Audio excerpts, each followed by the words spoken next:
জুলুম, নির্যাতন, খুন, গুম, অপহরণের শিকার হয়েছে ছাত্র দলের হাজারো হাজারো নেতা। শুধুমাত্র এই যে জুলাই গণঅভ্যুত্থান, এই জুলাই গণঅভ্যুত্থানে চট্টগ্রামের ছাত্র দল নেতা ওয়াসিম সহ শতাধিক নেতাকর্মী শহীদ হয়েছে, আরো আহত হয়েছে হাজারো হাজার। গণঅভ্যুত্থানের সময় শুধুমাত্র ছাত্র দলের 2000-এরও বেশি নেতাকর্মী গ্রেফতার হয়েছে। প্রিয় সহকর্মীবৃন্দ, যেই সংগঠনে তোমাদের কত এমন সাহসী মায়ের সন্তানেরা রয়েছে, সেই সংগঠনের অগ্রযাত্রাকে কোন দিন কেউ ঠেকিয়ে রাখতে পারবে না ইনশাআল্লাহ। এই যে পলাতক, পরাজিত, স্বৈরাচার, নিষ্ঠুর, নির্মমতা চালিয়েও কিন্তু ছাত্র দলের এই অগ্রযাত্রাকে তারা দমিয়ে রাখতে পারে না। এবং আজকের এই লক্ষ মানুষের সমাবেশ, লক্ষ ছাত্র ছাত্রীর সমাবেশ আবারও সেটা প্রমাণ করে দিয়েছে। ভাই বোনেরা, এই সমাবেশে উপস্থিত তোমাদেরকে এবং তোমাদের মাধ্যমে আমি সারা বাংলাদেশের জাতীয়তাবাদী ছাত্র দলের সকল নেতাকর্মী সমর্থকদেরকে জানাই বিরোচিত অভিনন্দন। একটি কথা মনে রাখবে সবাই, তোমরা যদি তোমরা আগামী দিনে সাহস এবং সততার সঙ্গে এগিয়ে যাও, তাহলে বাংলাদেশের গণতান্ত্রিক জনগণ তোমাদের সাথে আছে, ইনশাআল্লাহ তোমাদের সাথে ভবিষ্যতেও তারা থাকবে। মনে রাখবে সবসময় একটি কথা, এই দেশের জনগণই বিএনপি তথা বাংলাদেশী জাতীয়তাবাদী শক্তির সকল রাজনৈতিক ক্ষমতার উৎস। প্রিয় বন্ধুরা, 1971 সালের স্বাধীনতা অর্জনের যুদ্ধ, 2024 সালের স্বাধীনতা রক্ষার যুদ্ধ এবং এই রক্ষাকারী ফ্যাসিবাদী পতন কিংবা স্বৈরাচার বিরোধী আন্দোলনে যারা শহীদ হয়েছে, আজকের এই সমাবেশে দল মত নির্বিশেষে আমি আল্লাহর দরবারে সকল শহীদদের আত্মার মাগফিরাত কামনা করছি। সকল শহীদদের শোকাহত পরিবারের প্রতি জানাই গভীর শ্রদ্ধা। প্রিয় বন্ধুরা, স্বাধীনতার 54 বছর পার হয়েছে। বাংলাদেশ এখন একটি পরিণত দেশ। এই পরিণত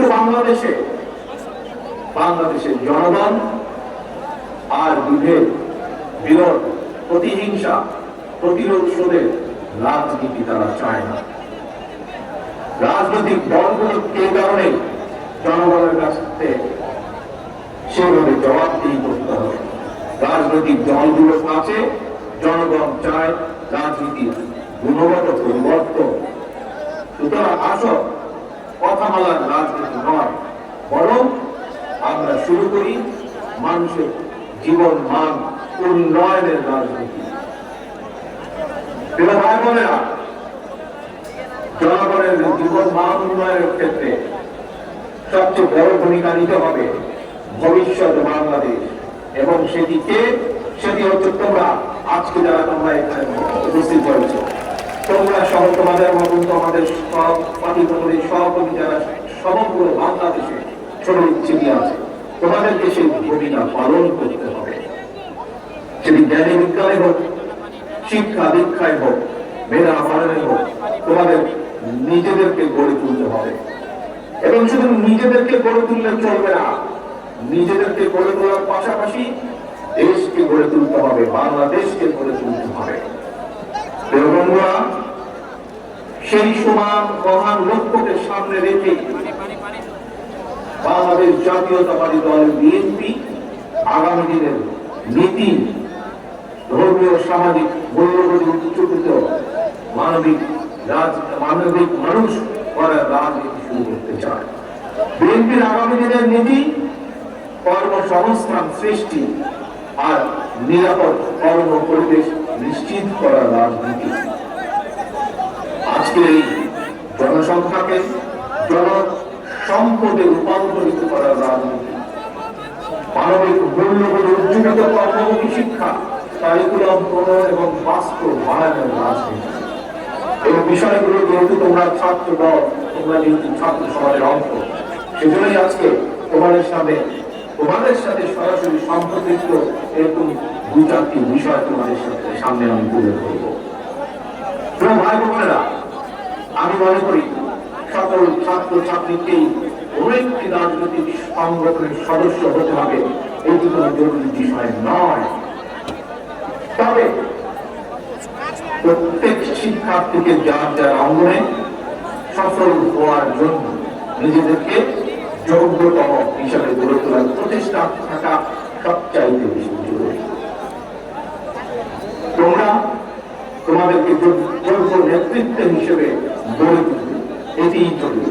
তবে একই সাথে একটি জরুরি কথা মনে রাখতে হবে, যোগ্য নেতৃত্বের অর্থ শুধুমাত্র নেতা কিংবা নেতৃত্বের অর্থ শুধুমাত্র কোন একটি রাজনৈতিক দলের পদবি অর্জন কিংবা শুধু ভবিষ্যতে এমপি বা মন্ত্রী হয় নয়, বরং শিল্প, সাহিত্য, সংস্কৃতি, শিক্ষা, স্বাস্থ্য, কৃষি কিংবা ব্যবসা, প্রত্যেকটি সেক্টরেই দক্ষ নেতৃত্ব প্রয়োজন। কারণ এই সবগুলো সাবজেক্টের সাথে দেশের সামনে এগিয়ে যাওয়া সম্পর্ক। তোমাদের নিজেদেরকে দক্ষ এবং যোগ্য হিসেবে গড়ে তুলতে হবে। প্রত্যেকটা সেক্টরে তোমাদের যোগ্য নেতৃত্বই একমাত্র পারে আগামীর বাংলাদেশকে বদলে দিতে, শহীদদের কাঙ্ক্ষিত বাংলাদেশ গড়ে তুলতে।